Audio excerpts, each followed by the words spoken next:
Hey guys, so this is another video about some of the things that trouble me about Sharia in Islam. Sharia is a very popular subject, of course, about people who are anti-Islam. Um, so I'll tell you my mindset when I was a Muslim and when I used to look at these things and used to read these arguments. Common thing I thought, and it's actually true, is that a lot of people dissing dissing Sharia, so to speak, or so they dissing. People don't like, maybe the people don't like those slang terms. People disparaging Sharia. Um, a lot of them didn't really know what they were talking about. A lot of them would say, "Well, you just got stoned to death someone who's adultery," but there's not telling the full story, which it isn't. There's such things. You have to have four witnesses who, who simultaneously see it, etc. So, seeing the penis going into the vagina, and then only then that's classed as adultery, but the penalty is stoning to death. So I would, as a Muslim, I would say, yeah, the reason is they don't understand that there's very strict rules in place which will make it almost impossible. The key is almost impossible. That's one of the things that I acknowledge, but I didn't really want to acknowledge because it would destroy my whole, well, it according to question my belief system. There were many things that I would come across that just didn't make sense to me. Things like the people being, you're allowed to have slaves in Islam. You're allowed to have sex with slaves in Islam if you're a man. You're allowed to have sex with the slaves that you have. Not if you're a woman, if you're a man. Things like women, their witness, a woman being witness in court, there has to be two of them in order to make up one witness. In order to have the weight of one witness, it has to be two women. But a man, only one man for one witness. Things like the hadith that, can't remember the exact quote. I'll post all these, so you'll see these in the link. I'll post some good links to all these. That, if a man goes to bed and calls his wife to bed, basically to sleep with her, and she refuses, and he goes to bed angry, the angels curse her to the morning. Things like that. Things like, what else was there? There was, the big one. I'd say, what else was there? The big one is, if you leave the religion, you get killed. So let's just go through a couple of them and just my personal response. I'm not going to quote the hadith, I'm not going to quote exact, but I'll just tell you my responses of looking into them and the answers I got and what my response to those answers were. Okay, well, onto apostasy. Well, I asked them, someone who's a trained imam, and I've read up on this with different, written responses from different scholars. You can find them all online. And they said, basically, well, yes, that is true, but there are very strict rules in place. Basically, they have to call someone back to the religion if they refuse. For I think a few days they're either put in prison, or when they refuse to go back to the religion, they disagree with it, then you kill them. Yeah. And also praying. If someone stops praying, either in prison, then we'll kill them. Those are two major responses. Same with apostasy, either imprisonment or killing them. But they would probably say, for such strict rules will make it almost impossible. But people do get killed. People did in the time of Prophet Muhammad. They did get killed for leaving the religion, and it has happened throughout history. So people do get killed, and as you always know, no justice system is perfect, and there are miscarriages of justice. So, even that, even if you say, well, it has very strict rules, maybe someone won't adhere to the rules. Maybe there'll be corrupt judges and corrupt people. So maybe the rules won't be adhered to. Also, the issue of slavery with having sex with a slave woman. Well, the Imam in Malaysia, he had a opinion, I believe is the minority opinion, that you have to be married regardless of a slave or not. You can marry a slave then have sex with her. That's if you combine the verses of that say it's okay to have sex with a slave, plus the verses that you can only have sex with your wife. If you combine the two together, then that means that you can only get married or something similar to that. That's the minority opinion. It's a nice opinion, but it's a minority opinion. In my opinion, from what I've seen, they will say, yes, fine, you can have sex with, you don't even have to marry them, you don't even have to take care of the kid if they have a child. They basically can just have sex with a slave if you get her. So, and I'd read things like Life of the Prophet Muhammad, where I think it's Sophia, one of his wives, they killed the tribe, and they captured the women, and one of the women was Sophia, and the Prophet Muhammad married her and had sex with her. I personally have a hard time believing, and this is not just Prophet Muhammad, some of his followers also had the same thing. They would capture slaves and have sex with slaves. Well, the slaves were captured through war. It was only when they wiped out the men, they would capture the slaves, and they capture the children, the men and the children, the women and children as slaves. And, the men would sleep with the women. I have a really hard time believing that someone who's just witnessed or heard about their family being slaughtered, or killed, justly or unjustly, would want to sleep with the people who did it or carried out the military campaign.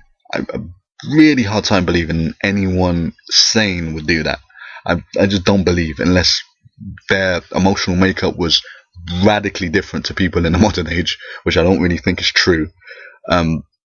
If you know someone's killed a member of your family or participated in it, you're not gonna marry them. You're not gonna sleep with them. I find it really difficult to believe that their mindset was completely sincere. I have a very difficult time believing that.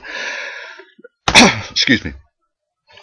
Things like that would really bother me, and I would hear the responses, and they just seem like rationalizations to me. But I believe, I was sort of in the mindset where I used to follow Sufism, so I was like, this beautiful spirituality is here, but this religion has to be beautiful. So these rules, maybe they really are that hard that they're impossible to carry out. Then I did a bit of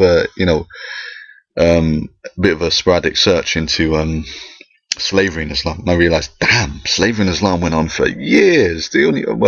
Thousands of years. The only reason why it stopped was because Western political forces, got the Ottomans to outlaw slavery. That's the only reason why. Even though Muslims say, well, it was eventually supposed to wipe out slavery.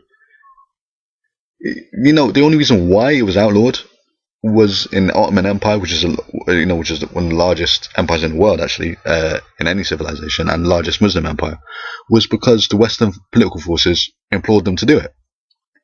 So I was like, what? I can't believe this. People put the argument forward, well, if you look at the Quran, and it always encourages people to free slaves and give slaves a good life and things like this. Regardless if it tells people to treat slaves well, they're still slaves. You still own them. You shouldn't own another human being. And even if it encourages people to give up slaves, it's not legislation for them to give up slaves. I mean, it's not the law. It's only something you encourage morally. But there's nothing morally stopping someone from buying a slave. There's nothing morally stopping someone from buying a slave. Even in Mauritania right now, even though the government have officially got rid of slavery, outlawed slavery, a lot of Muslims there still participate in the slave trade. Even though human trafficking is a global problem and it crosses all religious boundaries. I'm just saying, this is justified by a lot of, people saying it's fine. So, you read the stuff and I'd be thinking, what the hell? How can you justify this? And then I was sort of in, cognitive dissonance. I'd try and hold the two things together. I tried to hold the two beliefs together. That, Islam is this beautiful spirituality that teaches personal responsibility and growth, and looking at your character and reforming your character. Other time, as is barbaric laws, which, although people can sugarcoat them, Jesus, to kill someone because they leave the religion, or or stoning to death an adulterer, or whipping someone because they've had sex outside marriage, cutting off the hand of a thief, even though the cutting off the hand of the thief thing is misrepresented. If someone's starving, steals bread or something like that, they're not going to get a hand cut off. But if someone steals a lot of money, I think it's above a certain limit, then, then they do. But chopping off someone's hand? Damn, man. Let's say they turn around their life. How are they gonna provide for their family? You just cut off one of their hands. Jesus, I'd read things like this and it would really disturb me, and the answers were not satisfactory. The answer would just simply be, well, God said this, that's the way it is, so that's the way it is, whether we like it or not. And as I said before in the previous video, people get very aggressive and very abrupt and very much try to shut down your inquiry. They try to shut down inquiry by saying, what, do you think you know more than God? Do you think you know more than Prophet Muhammad? Do you think you know more than... I've had people literally say this, do you think you know more than the sheikh about it, or sheikh, sorry, or sheikh, you can call either one, who are basically scholars of Islam. Do you think you know more than them about this? Well, what's happened to your mind? Why are you thinking it's about this? The marriage to Aisha, I haven't mentioned that. Sorry. Yeah, I'm married, according to Hadith, he married Aisha when she was 6 and consummated the marriage when she was 9. I could not effing believe it when I read that. I went to an imam, like writing people. I was honestly on the verge of having a panic attack. Well, actually was, having panic attacks over this.